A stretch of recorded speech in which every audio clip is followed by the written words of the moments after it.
Testing, 1, 2, testing. Alrighty then. Oh yeah, Maxie, you're beautiful. You gonna make me act up. You gonna make me do something I'm gonna regret.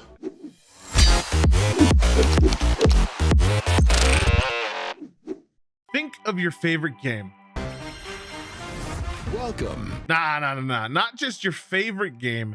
Think of your favorite game of all time in a specific genre. For a lot of people, it'll be games like Knights of the Old Republic or Dragon Age Origin for RPGs, Halo or Call of Duty for FPSs, or a specific fighting game like Super Smash Bros. Brawl for fighters. Hell, I bet for RTSs it's StarCraft or Command & Conquer. What do all of those have in common? Typically, they're trendsetters that really stood out and really defined to you personally what that type of genre should be. They're games that other games should strive to be and try to live up to, you know, defining games. For me, it's been an incredibly long time since I felt that in a video game. It's something that I feel very few people get to experience anymore, as we're bombarded nonstop with games almost a dozen times, if not more, a month. Everything feels samey. It's all been done before. A lot of games, for the most part, can have parallels drawn to them, and we're just not impressed by what they have to offer. But even with the oversaturation of games, every now and then something very and truly special will come along and make us feel that way once again. For me, I could safely say that I have not felt that since Undertale launched a few years back until now. Ew. Excuse me, I'm here for my appointment. Hey, White, isn't it freaking crazy that John Cena is here in heaven giving us missions? All right, so he sees what you want to see. Neon White, to me, is one of those genre-defining, fantastic games that will stick with me forever, and you bet your ass I'm going to do my best to break down exactly why that is and why you should abso-fucking-lutely go buy and play this game. This game isn't an FPS. Sure, it's got FPS mechanics and you have to do some minor aiming, but it's more of a tool rather than a focus in Neon White. The best way to summarize this title is that it's a first-person platformer with shooting and story elements, which all blend together perfectly to make a truly unique experience. On paper, the things that power this game shouldn't work together. It's part relationship builder and dating game, it's part speedrunner game, part FPS, part platformer, with each level only lasting between 10 and 40 seconds on a decent run. Yet somehow, with everything mixed in practice, it's an incredible experience to behold. There's 4 left. Oh shit. Okay, I got this.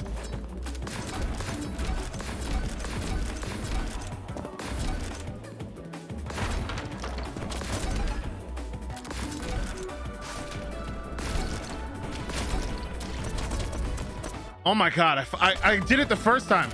The story is simple to follow. You're Neon White, a person who has died and gone to hell, a sinner as they call him, brought back for a chance to redeem yourself and earn an entire year in heaven. This year in heaven is won through a competition, essentially who could kill the most demons during a 10-day period, fraught with danger and the chance to permanently die if you're struck down during this process. There are multiple other neons, each with masks to represent their personality, with the masks themselves having bombs planted in them that make them impossible to take off. There's a greater plot at work that you begin to quickly become aware of, but I won't spoil, and through regaining your lost memories and building relationships with the other neons, you start to get to the bottom of it. Okay, White, how's this? If your recklessness gets Violet killed, I'll shoot you for real. Not really a neg, but okay, fair. Oh my god, Red, stop! What are you, my mom? The art style of Neon White is tied for my favorite thing about the game outside of the movement, which we'll talk about in a minute. It's so good, so unique, and so perfect for the universe they've built, and my god does the voice acting really match perfectly with the theme. People like me don't get second chances, but if I did, I swear I'd do it right. Hey, watch where you're touching! You're so soft, just like a bunny. The colors are all bright. Each neon is incredibly unique looking, but still somehow similar. The zones, enemies, platforming locations, everything just looks so good. It's seriously like I'm playing a 3D version of a stylized visual novel, and I'm absolutely on board for it. Everything just oozes nonstop passion and care from the development team. It's incredibly obvious that they were truly invested in what they were making, and it just makes everything stand out all the more. It's been a long time since I really vibed with a game's art style, not just the graphics, they're completely separate. And sure, it doesn't look the best compared to a AAA title, but it still looks better than other games. You know what I mean? You know what? I'm about to say it. I don't care about other games. This is all supported by, as I said, superb voiceovers and voice acting in general. The main character is voiced by Steve Blum. You might know him as Spike Spiegel from Cowboy Bebop. I love the kind of woman that can kick my ass.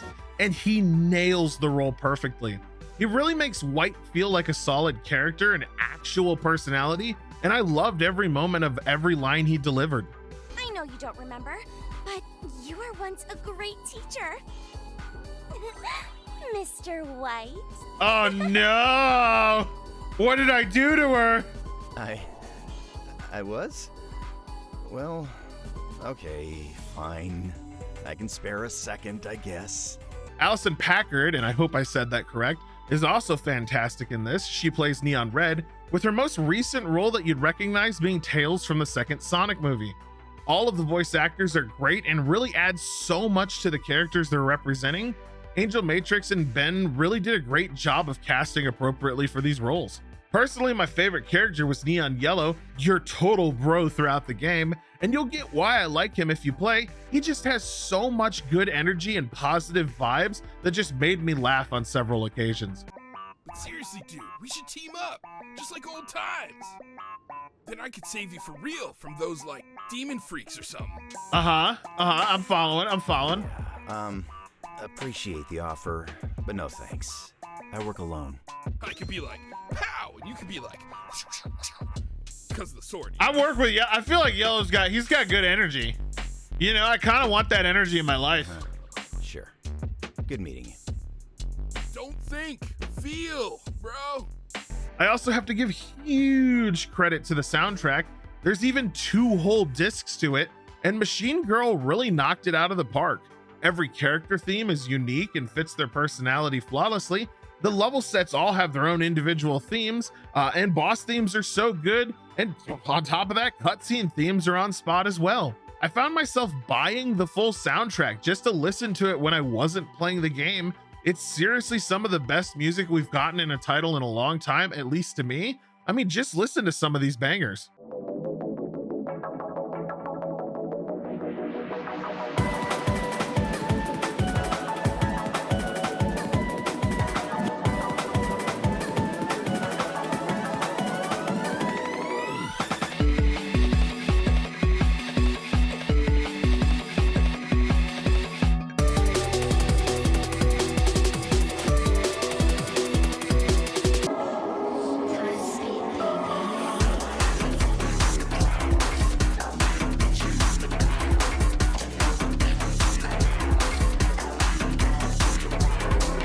Gameplay in Neon White consists of fast-paced movement and speedrunning while gunning down various enemies that are along your path.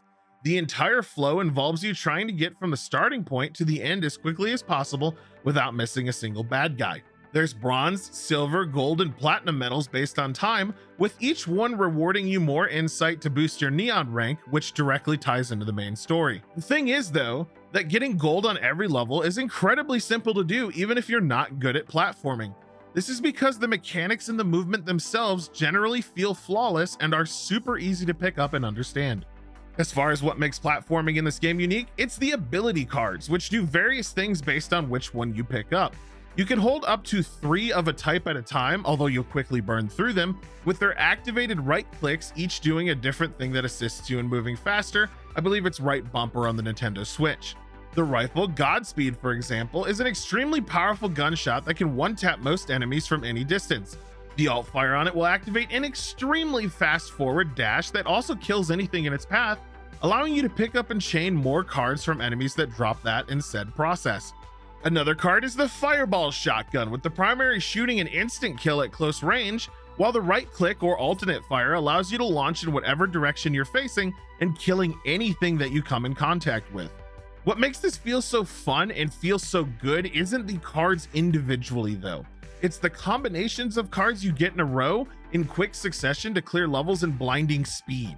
There's times where you'll get a card and then every half a second burn the ability immediately, bouncing between enemy and enemy and enemy and launching non-stop to move incredible distances. It never feels clunky, awkward, or impossible to do, and it's mostly obvious, at least the path is, that you're supposed to take to go forward on each level.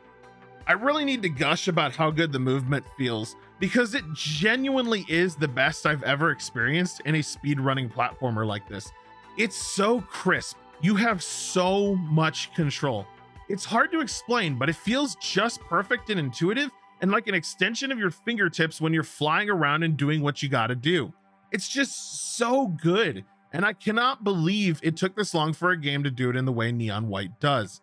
I found myself getting platinum on every level that I played in the game, and there's a lot of levels, by the way, but not because I wanted to beat anyone's score or because I just wanted the badge, but just because it was so much fun to see how much faster I could go each time. Seriously, it is so goddamn satisfying to run something you've already figured out in Neon White, only to find out that you could do it even faster. It just gives you such a rush when you do it and get the run perfect without fail and destroy your previous time. Little helper icons exist that will show you secret skips and teach you how to do things that you weren't aware of that you can do, unlocked by getting a gold medal to help you earn platinum. This generally is a floating hand that will show up on the level that says, hey, go this way instead, making it easy for even the unclever person to route the best path. I cannot wait to see speedruns of this game at GDQ, as it's clearly built for that, and I firmly believe this title will get a lot of the current generations of gamers into speedrunning as a whole. Every now and then you'll get a boss fight that ties into the same idea, speed running to kill the boss using cards, and those fights are awesome, but really super spoiler heavy, so I can't justifiably show you more than a few seconds. I will say they are a great addition to the pacing and well, everything else of the game, and I liked them tremendously. It was cool to see a boss fight in fast-paced style. There's only one single collectible on each and every stage you will have to get, a present, something that you give to specific characters that you can talk to at the World Hub. Giving presents to people unlocks memories, challenge levels, interactions, and funny dialogue, all incredibly worth going for and something I didn't feel like was a chore to get in the slightest.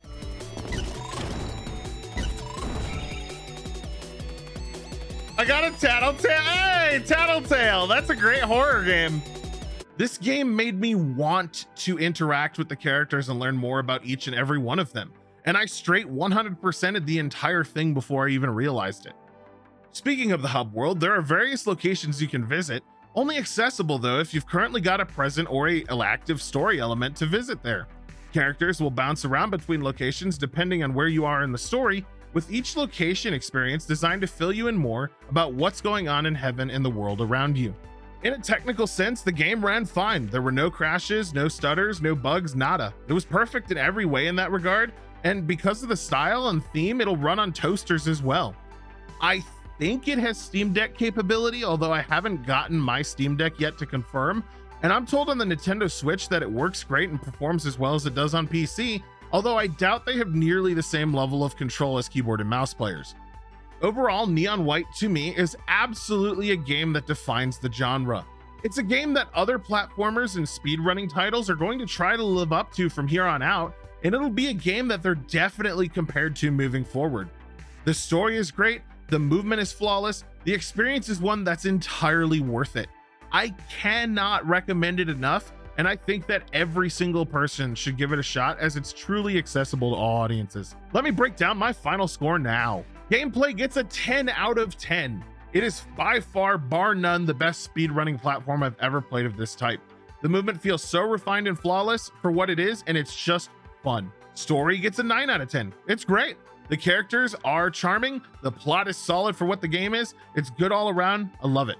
Graphics get a 10 out of 10, especially in the art style department. It's also perfect for what it is, and I love the designs of everything I ran into. Audio, another 10 out of 10. Voice acting is spot on. The sounds of the guns, the movement, the levels, and the music, oh my god, the music, incredible. And finally, value as well gets a 10 out of 10.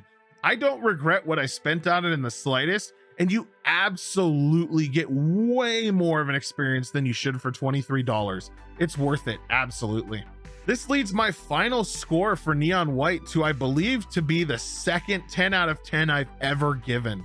It is a genre defining game that is absolutely 1,000,000% an extremely solid contender for Game of the Year. It's a title you shouldn't pass up, and I seriously, again, cannot recommend it enough. Anyway, yeah, go get Neon White. You don't want to miss out on this, and with a 98% overwhelmingly positive on Steam, it's clear that the vast majority of gamers agree with this sentiment. Get the game. Have fun, relax, and enjoy one of the possibly most under the radar titles to come out this year, and currently my game of the year without a doubt. Get the game. Anyway, that's it for this review. Let me know what you personally thought of it in the comments, and as always, if you enjoyed the video, do me a favor and like it. Feel free to share it with friends and help word of this channel get out. Every little bit is appreciated. Until the next video, this is Delrith, and I'll be seeing ya. Bye.